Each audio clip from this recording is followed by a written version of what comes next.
Bom dia a todos os meus irmãos, queridos e amigos que fazem a Igreja Evangélica Batista de Casa Amarela.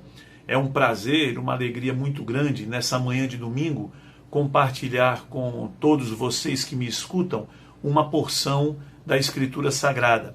Eu queria inicialmente desejar a todos a paz de Deus, que essa paz que excede a todo entendimento esteja tomando conta do coração de todos vocês e daqueles que me escutam e de vossos familiares.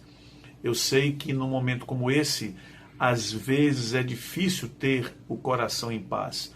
Somos seres humanos, somos fracos, frágeis, mas a graça de Deus, nós confiamos nela e somente nela, com certeza há de nos presentear com essa paz nos momentos mais difíceis dessa crise. Bem, vamos ler então o Salmo de número 126. Diz assim: Quando o Senhor trouxe do cativeiro os que voltaram a Sião, estávamos como quem sonha. Então a nossa boca se encheu de riso e a nossa língua de alegria. Então se dizia entre as nações: grandes coisas fez o Senhor por nós. De fato, o Senhor fez grandes coisas por nós.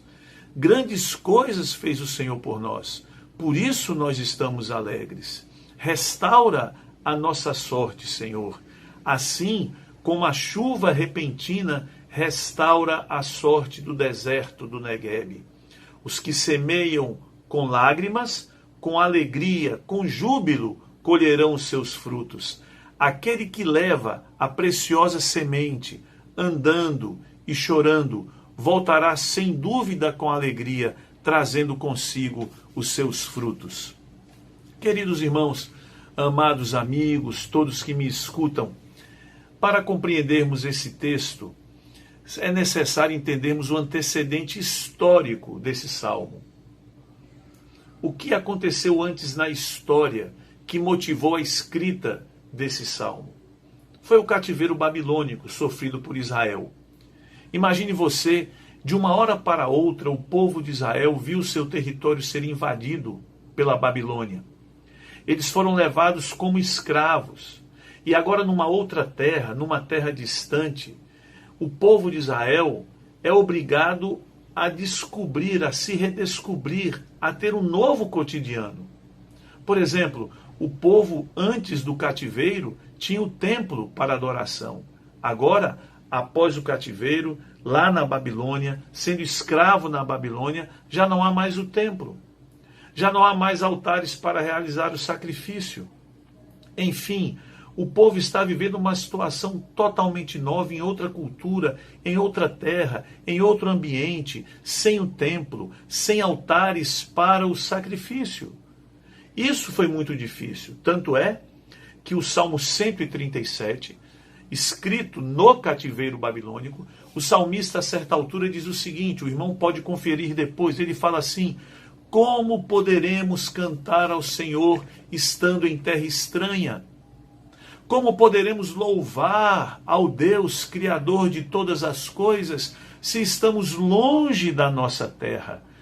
Foi um salmo escrito com muita dor no coração. É um lamento do salmista dizendo: eu não consigo louvar ao Senhor estando em outra terra.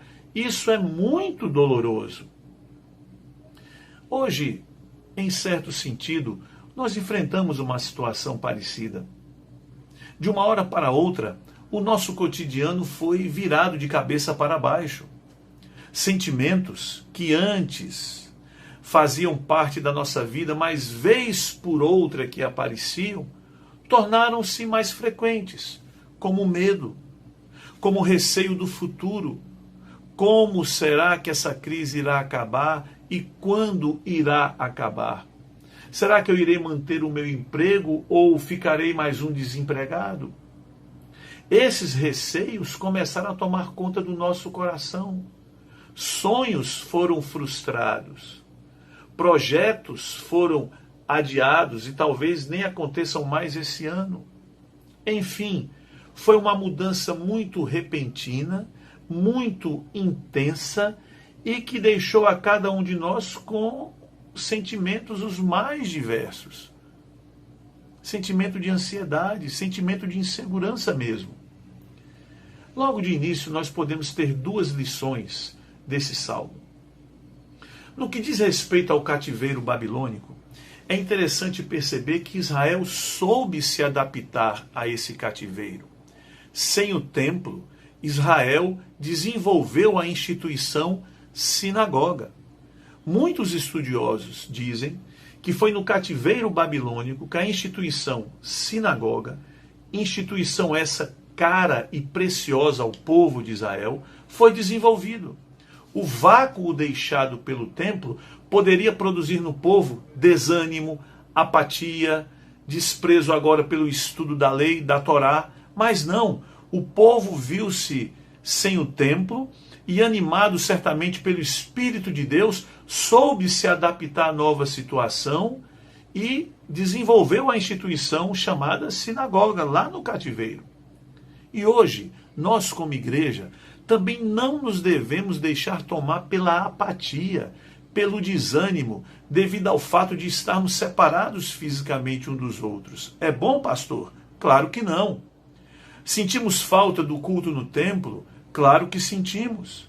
Sentimos falta de cantarmos e louvarmos com os irmãos nos nossos cultos dominicais? Claro que faz uma grande falta. Mas nós devemos nos adaptar à nova situação. E nós estamos procurando fazer isso como igreja. Estamos procurando naquilo que é possível, com todas as limitações que o momento nos traz, mas estamos nos esforçando e procurando continuar a nossa vida como igreja nessa nova situação.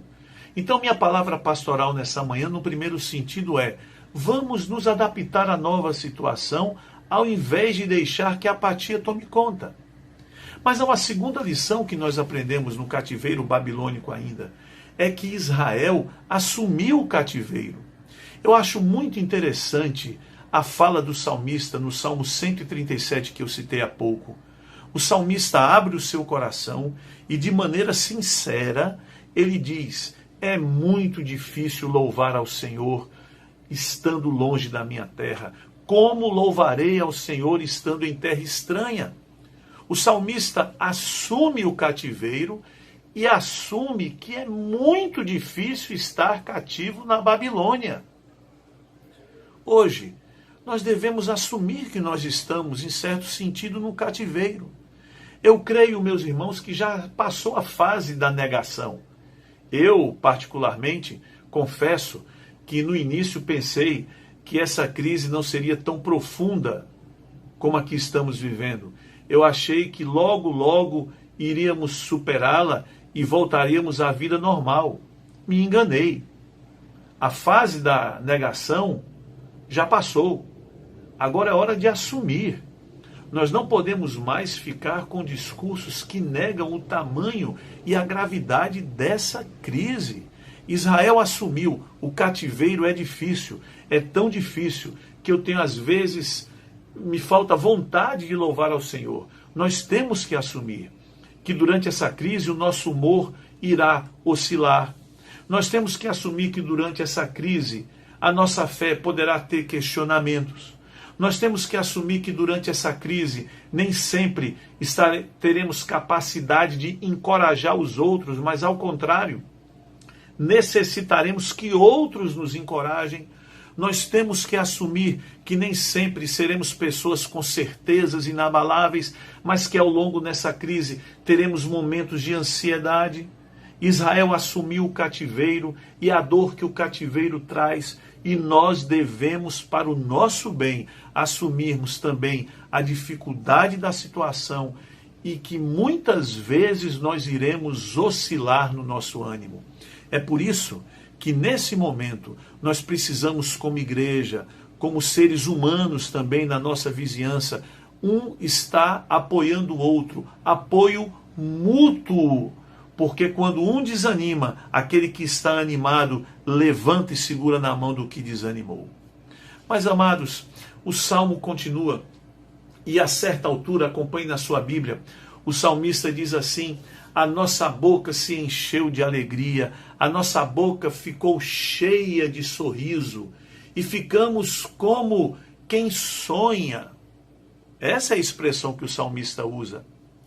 Mas o salmista percebe que esse sentimento será substituído pelo desafio da reconstrução. Porque agora, uma vez libertos do cativeiro babilônico, é colocado diante de Israel o desafio de reconstruir as ruínas que foram fruto da invasão e da destruição provocada pelos babilônicos. Então, nesse momento, Israel se vê diante do desafio da reconstrução. Eles estavam como quem sonham? Estavam. Estavam com um sorriso nos lábios? Sem dúvida. Mas tinham diante de si o desafio da reconstrução. Não é o nosso caso. Nós ainda não estamos diante da reconstrução. Sabemos que teremos que enfrentá-la. Mas dois sentimentos que estiveram presentes no povo de Israel diante do desafio da reconstrução, eles devem estar presentes também no nosso cotidiano, que estamos agora no meio dessa crise. Quais foram esses dois sentimentos, pastor? Você deve estar perguntando. O primeiro deles foi a crença de que a qualquer momento Deus poderia restaurar a sorte de Israel com um milagre súbito. Isso eu acho que é bem expresso na linguagem poética, quando o salmista diz assim: restaura a nossa sorte como as torrentes do Neguebe. O Neguebe era um deserto que ficava ao sul de Israel. Um deserto como qualquer outro, árido, seco, sem vida, sem vegetação. Mas a geografia bíblica nos ensina que uma vez por ano, de uma hora para outra, subitamente, a região do Neguebe era atingida por uma forte chuva que produzia fortes torrentes de água que irrigavam todo o deserto e tornavam a terra que antes era seca em terra verdejante. E essa linguagem poética então retrata esse sentimento do salmista, de que de uma hora para outra Deus, com uma intervenção sobrenatural, iria produzir um milagre súbito. Dorme deserto, acorda jardim. Essa era a esperança do salmista retratada nessa linguagem poética, que de uma hora para outra o deserto se tornasse um jardim. Era uma expectativa legítima do coração do salmista, e é uma expectativa legítima do nosso coração. Em nossas orações, eu creio, todos nós, sem dúvida, temos colocado diante de Deus: Deus, nos ajuda nessa crise, remove esse mal que está assolando a humanidade. E nós somos movidos por essa esperança, por essa crença, por essa possibilidade de uma intervenção súbita de Deus, uma intervenção sobrenatural que restaure a nossa sorte. Mas outro sentimento que havia no coração do salmista e que há também no nosso coração é de uma restauração gradual. Isso nós percebemos quando o salmista diz assim: aquele que sai para semear com lágrimas irá no outro dia colher o fruto com alegria. Essa linguagem poética do salmista, ao contrário da linguagem do Neguebe, que fala de uma intervenção súbita que torna o Neguebe verdejante, frutífero, produtivo, essa linguagem agora do semeador fala de uma transformação que é gradual, que ocorre aos poucos, que ocorre dia após dia. Sabe aquele trabalho que a gente chama trabalho de formiguinha? É um milagre gradual de Deus. Deus usa os seres humanos como seus instrumentos, os capacita para que gradualmente possam produzir um milagre. É a semente que é semeada dia a dia no nosso cotidiano, semente a semente, lágrima por lágrima, oração a oração. Quem semeia a cada dia vai colher com alegria. Quem semeia com lágrimas vai colher cantando. Os céus podem se abrir de repente, produzir a chuva e restaurar subitamente a nossa sorte. Mas o trabalho de Deus também ocorre gradualmente no trabalho de formiguinha, no nosso cotidiano. Por isso, o nosso coração deve esperar pelo milagre de Deus sempre, deve crer na possibilidade do milagre sempre, mas deve viver o cotidiano. A vida deve ser vivida dia a dia, sabendo que o milagre de Deus nem sempre se manifesta subitamente, mas a experiência nos ensina que ele quase sempre se manifesta gradualmente, dia após dia. O Evangelho nesses dias nos chama a que nós joguemos a semente para colhermos os frutos. Nós temos irmãos, amigos, amigas que são da área de saúde. São irmãos que estão a cada dia jogando o fruto para colher, jogando a semente, para colher o fruto nos dias subsequentes. É gente que está enfrentando, não é diretamente esse problema, são os nossos irmãos e amigos da saúde. Mas nós temos também aqueles que não são da área da saúde, mas que estão colaborando, jogando a semente, seguindo as orientações do isolamento, seguindo a cada dia, pagando o preço de estarem nas suas casas, estarem vivendo uma situação que não estavam acostumados antes. Quem está respeitando o isolamento também está jogando a semente dia a dia, às vezes com lágrimas, com muita dificuldade, mas irá colher os frutos. Nós estamos também jogando a semente quando nós estamos em oração, todos os dias, cada um no silêncio do seu quarto, não é? Ali tira aqueles minutinhos, coloca diante de Deus em oração. Isso é jogar a semente para colher também com alegria. Estamos jogando a semente com as palavras de encorajamento. Estamos jogando a semente quando nós ajudamos de maneira efetiva aqueles que são mais vulneráveis. Queridos amigos, queridos irmãos, nós devemos continuar a caminhar.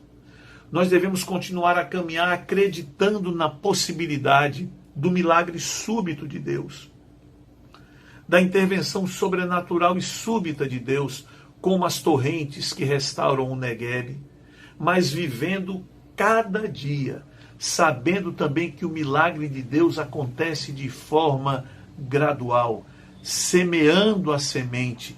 Cada um semeia a semente que lhe cabe, ajudando na reconstrução, porque nós iremos colher os frutos amanhã. Portanto, amados, a minha palavra como pastor é: semeie a sua semente, jogue a sua semente nessa crise, porque amanhã nós estaremos colhendo os frutos com alegria. A minha oração é essa, que Deus nos abençoe. Amém. Eu queria, meus irmãos, pedir que nós continuemos orando pelo nosso irmão Noé e a irmã Morgana, esse amado casal, não é? Eles, ao que tudo indica, contraíram o vírus do Covid-19. Me parece que não foi diagnosticado, mas todos os sintomas batem, combinam.